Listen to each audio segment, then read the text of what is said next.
One got knocked down, he won't get up again. The other went knocked him down. One got knocked down, and now he's fucking dead. The other went knocked him out. Combo breaker! Water, earth, air, and fire. These elements are the weapons of today's warriors. Aang, the Avatar, and Edward Elric, the Full Metal Alchemist. Aang, the last airbender, and the only Avatar that I'll ever care about. I mean, they replaced him with Korra and whole complicated shit, and why couldn't they just leave it with Aang? Why couldn't he be the last airbender? No, instead they added a new one later. But you know what? Let's just move into Aang's powers. So Aang being the Avatar actually gives him control of air, water in any form including ice, fire, and the earth itself. Now, he can also redirect lightning, which is pretty awesome, and even heal himself. He can also remove bending powers, and even enter the spirit realm, and is resistant to blood bending. Now, Aang doesn't go into battles unarmed. Yes, he has his bending, but he also carries a useful item called the glider staff. That's a staff that allows him to glide through the air. Yeah, I bet you couldn't guess that one. He can create whips made of water and use the seismic sense to sense his foes. He can sense his foes as long as they're touching the ground, and he can even sense incoming earth projectiles with it.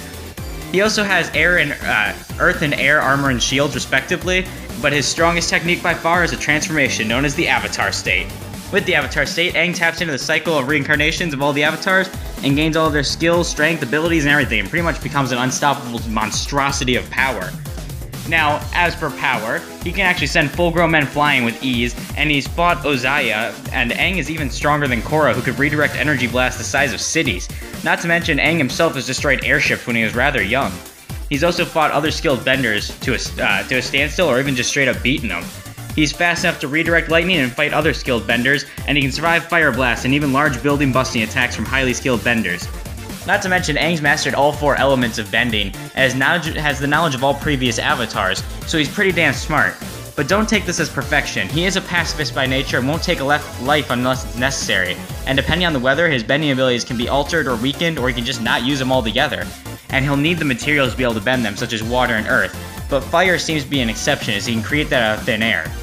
However, since this is a versus show and I don't want to have to get into morals, we're going to be getting rid of Aang's reluctancy to kill, and dude, Edward Elric is the world's biggest dumbass. He tried to bring back his mom. Oh, that's sweet. But in the process, he lost his arm, his brother, and his leg. And when his mom did come back to life, she was a horrific monstrosity that died seconds later. Yeah. It wasn't all bad. Edward learned alchemy, and he uses that to fight his foes, but, he should know, of all people, he should know that you can't bring people back to life. So, Edward uses his alchemy to manipulate the elements. However, for the most part, he seems to really just manipulate stone and metal. So what does he do with this, you may ask? Well, he can actually transmute his metal arm into a blade, or even harden it into carbon for, more powerful punches. He can also create metal spears with his alchemy, and by touching walls and floors, he can send out stone pillars and spikes.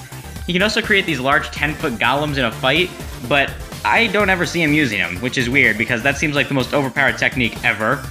He also has the power of deconstruct, which basically destroys any material, and, just completely destroys it. Or if you grab a person's face, it destroys their inside. Now, he also does have a healing factor, but this is the stupidest healing factor I've ever heard. He can heal his wounds at the cost of his own lifespan. Think about it. If every time Wolverine or Deadpool had to heal, they lost years off their life, I don't think they'd want that power anymore. Now, Edward is no slouch in power, though. He's strong enough to destroy Greed's armor and transmute multiple buildings at once. He can dodge point-blank bullets and fight Wrath, who's incredibly fast, might I add. And he's durable enough to survive attacks from Greed. Now, Edward is an alchemy prodigy and a master of learning his opponent's strategies and countering them with his own, but he's not a perfect fighter. He is a human and a bullet can put him down if it lands, and not to mention his automail arm, the metal arm I mentioned earlier, if it's destroyed, he can't use alchemy anymore, pretty much rendering him defenseless against most attacks. Aang is fighting Toph outside of town. Aang then launches a large rocket at Toph, but Edward intercepts and puts up a wall, blocking the attack. Edward lowers the wall and looks at Aang. Aang laughs a bit as Edward rushes over and sucker punches Aang. Aang stumbles back and falls to the ground. Edward then creates a spear made of metal and spins it, pointing at Aang's neck. Aang looks at Edward before having an earth pillar launch him into the sky and knock Edward into the air. Aang then creates a large whip out of water and hits Edward, sending him against a tree, causing the tree to crack and fall down. Aang then lights flames and fires it at Edward, who spins his spear, blocking the flames, and then throws the red-hot spear at Aang. Aang dodges, but the spear slashes his arm pretty badly. Edward then creates a cage of stone around Aang. Edward closes his eyes and smirks a bit, as Aang collapses the cage and launches the rubble at Edward, who gets hit in the back and in the head and falls to the ground. Edward stands back up and turns his arm into a blade. Edward then rushes over at Aang and stabs him in the gut. Aang collapses on the floor bleeding, and as Edward starts to walk away, Aang floats up with his eyes glowing. Edward turns and looks at Aang shocked. Aang then flies over, grabs Edward by the head, and then drops him moments later. Edward stands back up to create a spear, but nothing happens. Edward looks panicked as two large stone walls appear and fly together at full speed, crushing Edward, splattering his blood and flesh all over the ground. Aang falls to the ground exhausted. Our winner is Aang, and honestly, this match was cool in concept, but in execution, Aang had too many advantages in all the categories.